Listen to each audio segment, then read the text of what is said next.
દાદા તમે આ પાંચમા તાલીમ કેમ્પની માહિતી તમને ક્યાંથી મળી? મને વિડીયો જોવાથી સાહેબના કોટડિયા સાહેબના વિડીયો જોવાથી મને યુટ્યુબમાંથી માહિતી મળી.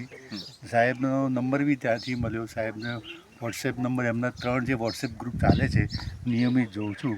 એથી મને સારું એવું જ્ઞાન મળ્યું. મને અને અહીંયા આવવાની પ્રેરણા મળી. તમારું નામ?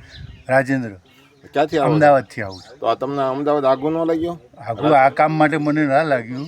અને સાહેબની સેવાભાવી અને દરેક નાના નાના પ્રશ્નોની છણાવટ સારી રીતે કરીને અને સમજાવે, સારી રીતે સમજાવે. ટૂંકા અને શોર્ટ વિડીયોમાં બધી જ માહિતી આપી દે છે. એ મને સારું એવું જાણવા મળ્યું. આ તાલીમ કેમ્પમાં વધારે તમને શું સારું લાગ્યું માહિતી? આ માહિતીમાં મને જનરલ બધી જ જાતની લગભગ સમજાવવામાં આવી ગઈ. આરટીઆઈ, આરટીએસ અને પેલી લેન્ડ ગ્રેવિંગ છે.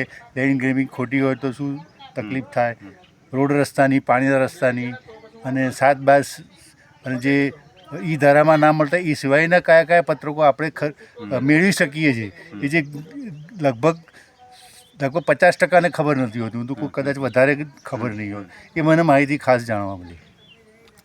સલીમ